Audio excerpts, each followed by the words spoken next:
Eccoci qua, benvenuto al professor Beppino Govetto, sindaco di Pavia di Udine. Benvenuto. Buongiorno a voi.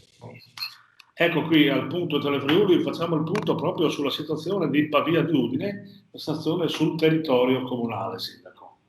Come siete in questo contesto particolare? Ma purtroppo abbiamo dovuto registrare anche noi, registriamo anche oggi, insomma, purtroppo un aumento, no, dei contagi, un aumento che è stato esponenziale negli ultimi 13-14 giorni e quindi che vede anche la nostra realtà comunale in grande sofferenza. In grande sofferenza perché di fatto, insomma, è esploso, come è successo d'altro canto in tutta la provincia di Udine, e quindi vede anche noi in un momento di difficoltà. Ci sono tante persone a casa purtroppo contagiate, ci sono tante persone in quarantena. Dobbiamo registrare come la riapertura delle scuole ha influito su questa ripartenza, e quindi questo ci dispiace perché insomma un pensiero sicuramente come credo da parte di tutti i sindaci va proprio ai nostri ragazzi, ai nostri giovani, insomma, no? Che sono costretti a casa, che sono costretti a rinunciare quindi alle loro amicizie, ai loro momenti così di giovialità, di allegria. Insomma, questa è una situazione che credo penalizzi particolarmente loro. D'altro canto, questo è e dobbiamo insistere nel chiedere alle nostre gente di rispettare assolutamente quelle che sono le norme anti-Covid, insomma, no? La strada percorribile è questa, cioè il rispetto delle norme e non cercare di aggirarle come ogni tanto vediamo alla TV che succede, no? Questo è in pratica. Speriamo un momentino che ci credano anche in questi nuovi vaccini, che ci diano una Certo, soluzione finale, perché questo è, fa di capire che è l'unica soluzione, quello del vaccino, e sì, poi spera. sicuramente, e appunto le ultime così purtroppo novità che riguardano il vaccino, che riguardano no, queste presunte così, no, relazioni tra il decesso di alcune persone e il vaccino, speriamo che non portino così a una sfiducia, ecco, nei confronti della vaccinazione, perché come dicevi giustamente tu, sicuramente è l'unica strada. Ecco, l'economia certamente soffrirà, no? La zona di Pavia di Uno è un'economia abbastanza forte perché una zona industriale importante e Certo, poi penso anche alle piccole attività, chiamiamole piccole, ma attività particolari come la ristorazione, il bar, certo, perché fa certo. parte un po' anche, se vogliamo, dal punto di vista psicologico, da qualcosa in più, specialmente per i friulani, che sono abituati a fermarsi da un po', eccetera. Come la vedi la situazione? Ma Stanno soffrendo molto e è una cosa... guarda, io devo rimarcare, devo sottolineare questo, insomma, da una parte c'è la sofferenza e si vede perché insomma avere gli esercizi chiusi, avere i bar chiusi, avere no, i ristoranti, però per dire, no, anche stamattina parlavo con una persona che gestisce un bar e che quello che vedo e mi fa piacere è questa voglia comunque, questa grinta nell'andare avanti, di dire, buon, dobbiamo farcela assieme, no? Nel senso di sopportiamo questo ulteriore periodo di lockdown, lo viviamo con sofferenza, però siamo sicuri che dopo ripartiremo. Quindi c'è questa voglia no, Non c'è apatia, in sostanza. no, voglia di credere che ci sarà insomma, no, una ripresa, che dopo si ripartirà.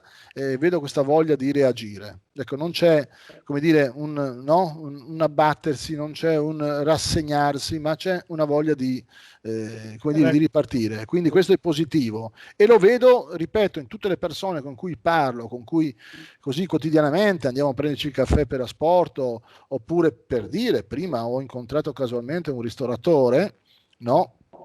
Dice, guarda Beppino, per fortuna nei tempi buoni abbiamo lavorato con soddisfazione. C'è questo momento, cerchiamo di superarlo tutti assieme, no? E poi sicuramente si ripartirà. Quindi vedo questa voglia, questa grinta, questa così. E poi c'è la grinta anche della tua amministrazione che sta continuando con questi lavori pubblici. Mi pare, ho visto che la rete del gas sta andando Sì, avanti. sì, ci sono delle opere importanti che, che portiamo avanti e, ripeto, noi abbiamo avuto questo problema con il nostro poliambulatorio, ma adesso lo stiamo completando. Siamo partiti con i lavori di adeguamento sismico nelle nostre scuole. Stiamo, in questi giorni arriverà sul tavolo della Giunta il progetto definitivo esecutivo per la realizzazione di un centro di aggregazione giovanile. Abbiamo dei lavori in addirittura d'arrivo che riguardano appunto la messa in salvaguardia dal punto di vista idrico del nostro territorio, assieme progetti che abbiamo dato in delegazione amministrativa al consorzio di bonifica per la bassa pianura friulana.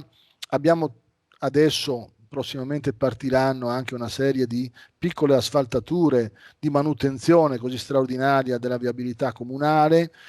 Abbiamo completato l'iter del BC Plan e adesso stiamo procedendo con un progetto di fattibilità tecnico-economica per la realizzazione di un primo lotto funzionale delle piste ciclabili. Quindi insomma, carne al fuoco e attività ce n'è molta. Certo che questa attività verrà purtroppo, come è già successo, condizionata da questo lockdown. Questo purtroppo I cittadini viene prima di tutto, no? alla salute innanzitutto. Ho visto Certo. una cosa bella sul vostro sito, che i contributi per lo smaltimento dell'amianto ci sono e continuano. Quindi anche dal punto di vista ambientale questo secondo me è una cosa da segnalare. Ma questa è una cosa importante a cui ci teniamo parecchio, insomma, l'abbiamo messo nel nostro programma elettorale e quindi insomma l'attenzione all'ambiente a partire da una formazione e educazione per quanto riguarda i nostri ragazzi nelle scuole, a partire da una serie di attività che purtroppo anche queste hanno sofferto per il lockdown, perché poi quando non puoi incontrarti, quando non puoi organizzare un'escursione, voglio dire, no, un'attività in bicicletta, un'attività all'aria aperta, un'attività didattica di un certo tipo, è chiaro che poi no, però insomma noi puntiamo parecchio, ecco, su una politica di attenzione all'ambiente e quindi intendiamo investire parecchio in questo, assolutamente. Ecco, senti, il dopo UTI è già iniziato, ormai è stato archiviato un po' dal 31 dicembre dell'anno scorso, e Sì. tutti i comuni si stanno organizzando, immagino che anche voi siete già in organizzazione. Come procedete in sostanza? Con convenzioni, da soli? Noi ci stiamo interfacciando proprio negli ultimi mesi, insomma, no? Anche già dal 2020 così. Abbiamo affrontato la questione così della comunità dei comuni. Noi abbiamo così un rapporto che è storico con le amministrazioni comunali di Manzano, di Corno di Rosazzo, di San Giovanni a Natisone. Parliamo del progetto Aster Cultura, che ci vede ormai da anni, no, assieme a mettere in campo delle progettualità che riguardano appunto gli eventi culturali, e quindi stiamo pensando proprio assieme a queste realtà, a questi comuni, di arrivare a una comunità di comuni. Abbiamo in questi giorni proprio anche definito così una progettualità importante che riguarda una serie di attività per il rilancio, no, di tutta l'attività che riguardava il triangolo della sedia. Noi abbiamo una realtà importante sul nostro territorio che è la zona artigianale San Mauro, tra Percotto e Pavia, con numerose attività che erano collegate proprio, no, alla produzione della sedia. Quindi c'è questa voglia di ripartire, di creare questa comunità e di ripartire proprio da uno studio e da una progettualità per rilanciare queste attività, che non saranno chiaramente un rilancio che riguarda solo la sedia, ma riguarderà tutta un'altra attività artigianale si dovrà sviluppare, però insomma la nostra voglia è quella di mettere mano a questo rilancio e di collaborare. Anche perché la vocazione della zona è proprio artigianale, di livello, diciamo così, di un ottimo livello. In passato si insegnare questo, ma secondo te c'è questa voglia anche dei tuoi colleghi amministratori di dare questa spinta a questi artigiani? Perché effettivamente anche l'economia potrebbe ripartire da queste attività molto, ma molto importanti. Assolutamente. La voglia c'è sicuramente, la percezione di quanto anche gli imprenditori, i piccoli artigiani, guardino alle amministrazioni come dire, con una richiesta di aiuto, di sostegno, di condivisione di certi percorsi. Quindi c'è la voglia, dall'altra parte c'è anche una normativa regionale, no, che prevede così il rilancio di queste realtà, e quindi io credo che insomma la voglia c'è.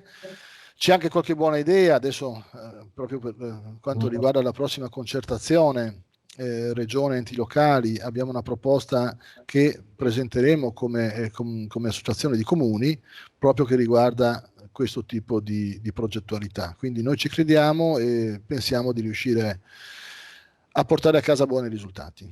Ecco, poi c'è sempre il punto delle associazioni, che sono un punto di riferimento per l'amministrazione comunale sempre molto importante, anche per i cittadini. Non lasciamo stare per ultima, sappiamo che la protezione civile è sempre in pole position, ma ci sono anche altre associazioni, io penso a quelle sportive, a quelle diciamo così culturali, che in qualche modo soffrono, no? E qual è la tua sensazione, Sindaco? Perché tu sei un uomo di istituzioni e anche come tua professione hai Certo. una particolare, diciamo, inclinazione per questo. Certo. Ma allora è innegabile che il momento purtroppo ha creato notevoli difficoltà al mondo dello sport, dell'associazionismo in generale, insomma, quindi vediamo la sofferenza di queste realtà che purtroppo non possono partire, non possono portare avanti e svolgere la loro attività.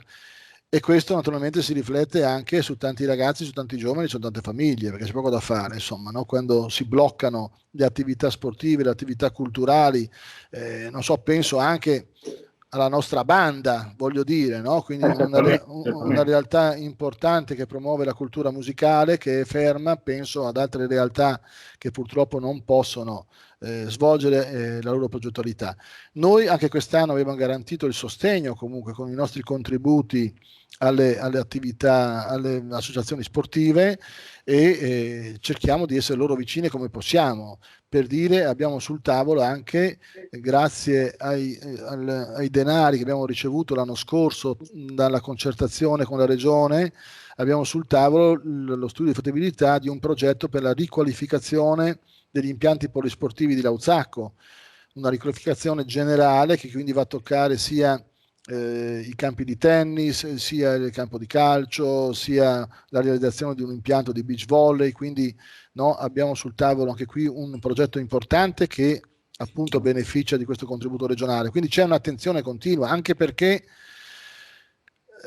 se non ci fossero queste associazioni veramente verrebbe a mancare, come dire, un tessuto sociale fondamentale, insomma, no? Per la crescita delle nostre, anche come momento di incontro per le famiglie, per le persone adulte.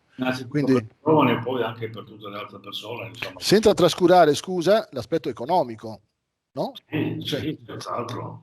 L'aspetto economico, cioè che non è da poco, che non è da poco se andiamo a vedere quanto lo sport, l'attività sportiva incida, no? Senz'altro un punto di riferimento molto importante. Certo. Sì, Sindaco, io ti ringrazio per questa bellissima chiacchierata, che hai dato un excursus veramente bello del tuo territorio. Naturalmente spero di tornarti a avere qui. Assolutamente, volentieri. Dove va Pavia di Udine. Grazie a te, un saluto a tutti gli spettatori. Salve, grazie. Ciao, Nandi.